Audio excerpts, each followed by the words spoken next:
Assalamualaikum warahmatullahi wabarakatuh.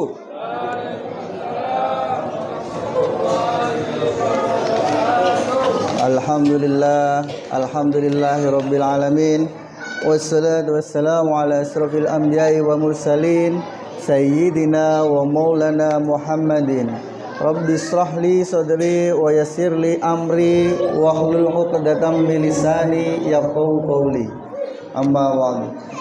Pertama-tama marilah kita panjatkan puja-puji syukur kita kehadirat Allah yang telah memberikan nikmat kita, nikmat iman, nikmat Islam, nikmat kesehatan, sehingga kita bisa berkumpul menghadiri sholat Isya, dilanjutkan sholat tarawih berjamaah di Masjid Al-Hakim tercinta ini.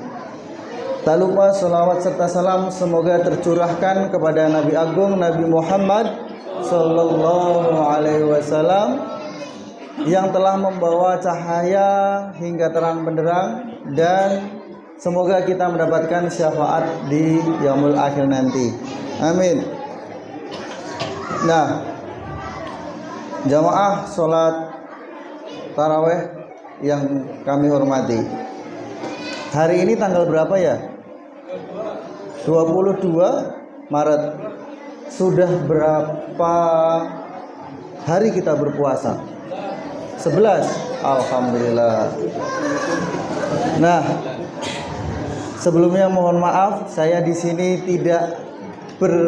saya mencoba untuk berbagi informasi saja, tidak menggurui, karena sudah banyak ustadz-ustadz yang di sini. Mohon izin ustadz-ustadz, pada kesempatan hari ini tadi terdengar tanggal 22 Maret. Ada yang tahu hari ini bertepatan dengan hari apa?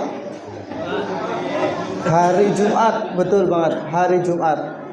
Namun beberapa hari yang lalu saya mencoba untuk mencari informasi, pada tanggal 22 Maret ini adalah bertepatan dengan hari air yang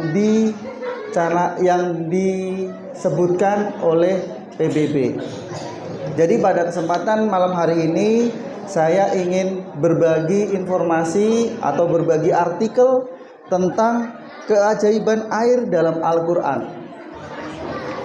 Jadi bagi adik-adik yang pengen nulis judulnya, tulisannya adalah keajaiban air dalam Al-Quran. Gak usah bingung-bingung, saya sebutin judulnya dulu.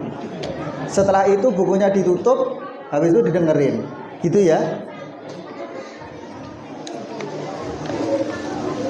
Sudah? Sudah, alhamdulillah. Salah satu menjaga kesehatan secara alami dan islami sekaligus adalah memperbanyak minum air.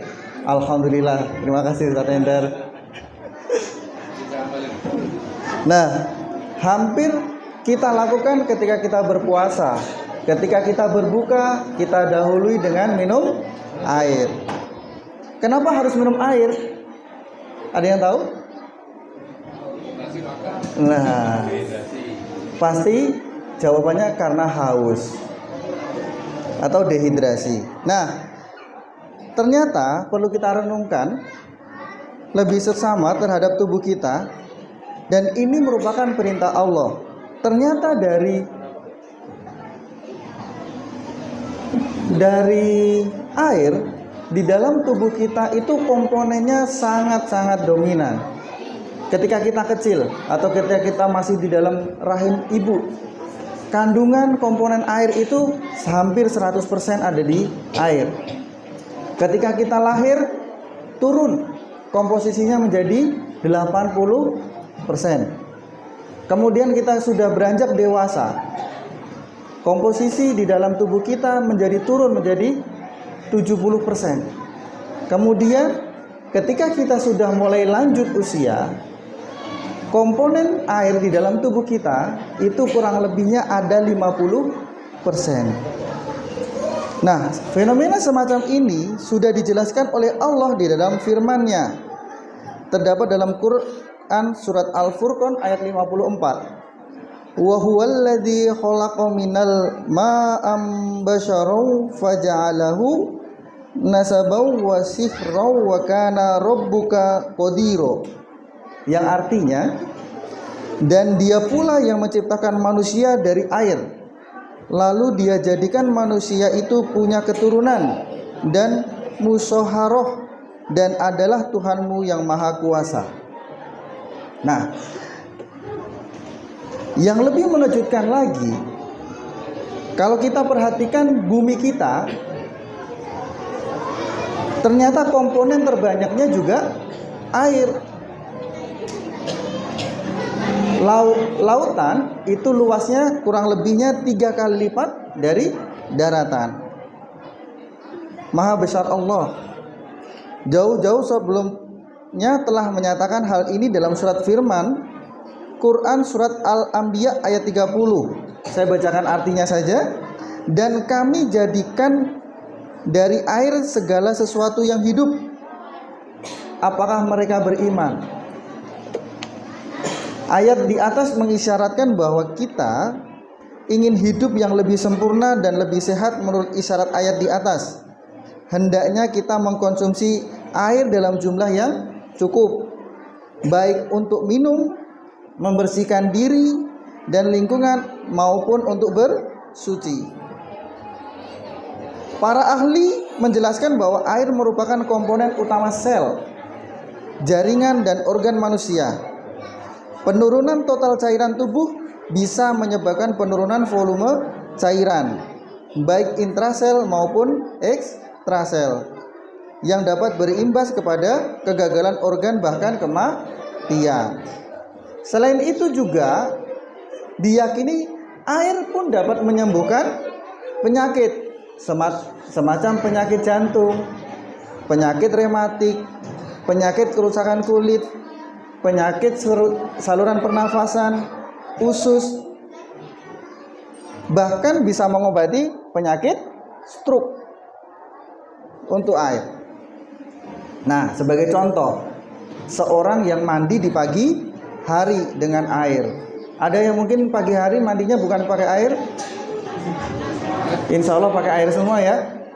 Nah, ketika kita mandi di pagi hari dengan air, maka peredaran darahnya akan membaik sehingga tubuh terasa bugar. Produksi sel darah putih dalam tubuh akan meningkat. Begitu juga produksi hormon pada pria dan wanita juga akan meningkat. Sehingga tubuh kita akan membentuk atau memberikan kekebalan kepada virus. Nah, fakta di lapangan menyebutkan bahwa seseorang dapat bertahan hidup selama 45 hari sampai 65 hari hanya dengan minum. Saya waktu itu teringat dengan materi kuliah subuhnya Ustadz Farhan. Ustadz Farhan habis nonton salah satu acara film survival. Di situ ada orang bertahan hidup dan tidak makan, ada di hutan, hanya minum, memanfaatkan yang ada, kurang lebihnya bisa bertahan sampai 2 bulan. Nah, hal ini pun juga sama kejadian dengan para hara Gunung Lawu yang menelan korban puluhan santri salah satu pesantren di Jawa Tengah. Kejadiannya kurang lebihnya pada tahun 1989. Dan dari seluruh santri tidak bisa kembali ke perkemahan. Namun ada 2 santri yang bertahan hidup hanya dengan meminum air hujan yang menggenang di tanah. Bahkan tidak sampai itu saja, Al-Quran juga memilih untuk kita suatu cairan yang paling berkualitas, yaitu air yang berfungsi memberikan segala sesuatu. Hal itu difirmankan dalam surat Al-Anfal ayat 11. Ingatlah ketika Allah menjadikan kamu mengantuk. Nah ini nih, ketika dengerin begini mengantuk, sebagai suatu penentraman daripadanya, dan Allah menurunkan kepadamu hujan dari langit untuk mensucikan kamu dengan hujan itu dan menghilangkan dari kamu gangguan-gangguan syaitan dan untuk menguatkan hatimu dan memperteguh dengan telapak kakimu. Membaca ayat di atas, saya teringat dengan peristiwa perang Hittin. Ada yang tahu perang Hittin? Ada yang tahu perang Hittin? Oh, semuanya udah tahu. Berarti perlu dijelaskan? Oh enggak. Saya coba jelaskan sedikit tentang perang Hittin.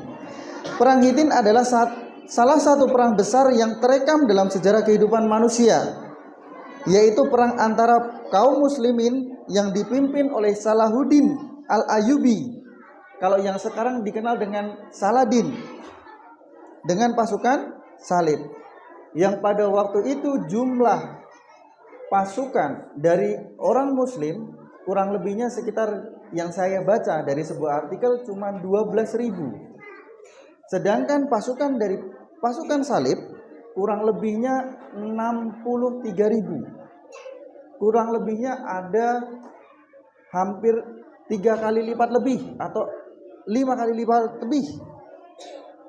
Namun si Salahuddin Al-Ayyubi tadi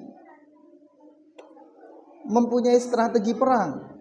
Pada waktu itu kondisinya cukup panas terik. Kemudian dibakarlah rumput yang sudah kering sehingga semakin panas. Dan akhirnya pasukan Salib kehabisan cadangan air. Sehingga pada perang tersebut dimenangkan oleh pasukan dari Salahuddin Al-Ayyubi. Nah, demikian secara sekilas fungsi air yang disebutkan oleh Al-Quran. Mudah-mudahan dengan selalu mengkonsumsi air, tubuh kita sehat selalu, ibadah kita lancar, serta lingkungan kita menjadi bersih, yang selanjutnya akan membawa kebahagiaan kita di dunia dan akhirat. Amin.